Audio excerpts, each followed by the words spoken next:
But you're seeing a lot of super aggressive, what I would call treasury policies with some of these new protocols, where they basically take, all of their tokenized capital and they try to dump it into the customers to get adoption. Because if there's no adoption, there's no future of the company. And we're seeing this done in the crypto space via tokenization, unlike we've ever seen done in even tech startup space. I mean, they will literally, dump all the tokens into the new users in order to where it continues to live. And sometimes that works, sometimes that doesn't work. So yeah. That's Titano, by the way. Yeah. Yeah, okay, that is. All right. So beware of that going forward for sure. I wanted to ask you, just while we're on the topic of the dollar, I mean, we talk about things being pegged to the dollar, but like, what about the dollar? What do you tell people when they say, Jordan, fiat currencies, they're all going to die one day. The US printed so much money. I mean, Michael Saylor was on the show talking about that in 2020. That's why he got into Bitcoin, because he felt like he couldn't hold dollars on MicroStrategy balance sheet because the US basically just printed enough money to prop up the S&P 500 by 35%. So he said that's basically inflation.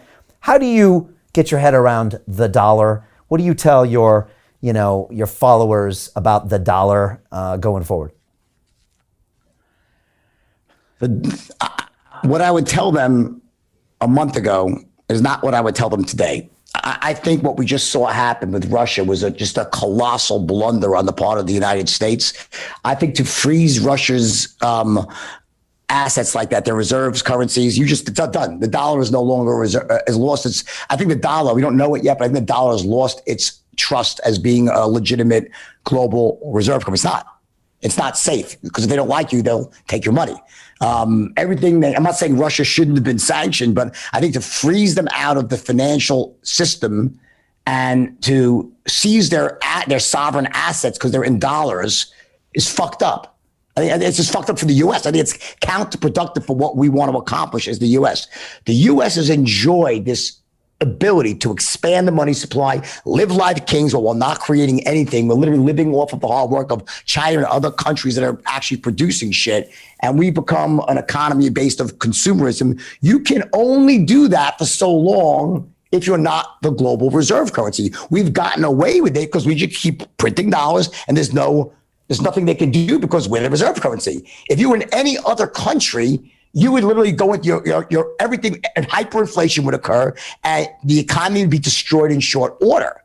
Well, I think what's happening right now as we speak is the dollar is being decoupled as a global reserve currency. I don't think it really is anymore, and it's going to get worse and worse and worse. And when that happens, I believe hyperinflation, or at least a significant, we're already seeing the first shots across the bow of extreme inflation. You can't print all this money and not have prices go up. I'm in Miami. The price, it's insane. It doesn't make sense. The price of real estate, the price of just all hard goods is going up so dramatically. Now, it doesn't make a difference to someone like myself or you. It doesn't, but to the average person on a salary of $50,000 or $80,000 a year, just gas going up and food prices, it's a freaking disaster. It really is. And I think a lot of this is because of what you saw happen with the printing of money. And it didn't just start in the last few years. It started back after, you had this double whammy of the dot-com bubble bursting and then the planes flying into the World Trade Center. And George Bush said, if you stop spending, the terrorists win. And they loosened the money supply. They loosened up credit. Let everyone borrow, and go wild. And it's been a straight line all up there with one blip with the GFC, but they printed money to get us out of that. They kicked the can down the road again. Where this ends, I don't know, but I want to tell you what's happening in Russia right now scares the living shit out of me, because I think that there's so many mistakes being made, and all these people, let's war. Let's put a no-fly, let's bomb. I mean, good Lord, do you really want to be at war with Russia with 6,000, 5,000 nuclear warheads? I don't know. It really frightens me what's going on right now. So you think that delegitimizes the dollar when they just freeze people's assets and say, guess what? You can no longer use what you thought was always going to be a world global currency. Yeah, of course it does. Well, you send Russia right into the arms of the Chinese, that's for sure. Yeah, that's the thing. What can replace it? I guess it's the yuan, right? And that's where it's going. Well, in some level, but it's, yes, people don't like to be in business with China for reasons because of their authoritarian, right? But I don't have a crystal ball, Brian. I don't. What I do know is that my own opinion is that what they did here with Russia on that level, with seizing reserve currencies and cutting them off from the banking system. So that means if we don't like you, you can't use our system of settlement.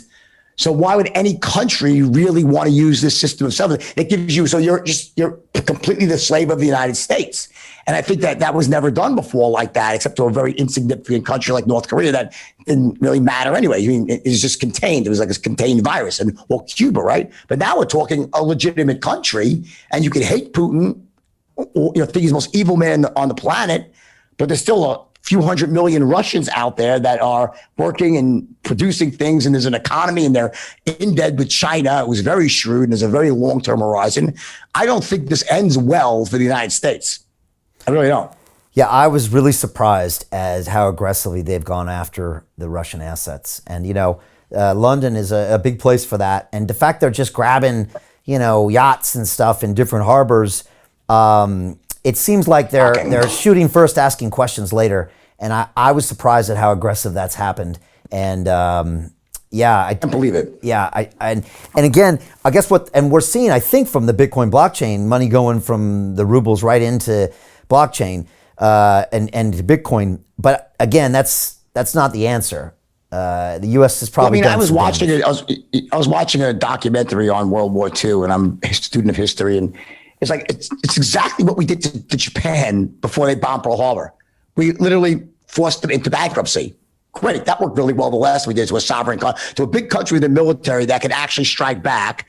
We said, let's squeeze them and we'll make them pay. We're going to cut off their oil, their money supply. We're going to make it so they'll be bankrupt. We're going to bankrupt Japan. What did they do? They started a world fucking war. I mean, what do you think Putin's going to do if you bankrupt his country? He has to go down swinging, because if not, he gets hung by a nearest tree. When you're an authoritarian leader, either you win. It's the Game of Thrones. Yeah, either you win or die, right? Yeah. So where is this going right now? I wish that the world would stop and try to create an exit ramp out of this war, and makes it really, it's really awful. And I think so much about it's Twitter, it's the 24-hour news cycle. They have to keep saying shit, and they just keep saying it and flaming. And you're hearing shit like now, like Russia just said the Alaska is actually Russian property. Oh, gosh. Where's this? I don't know.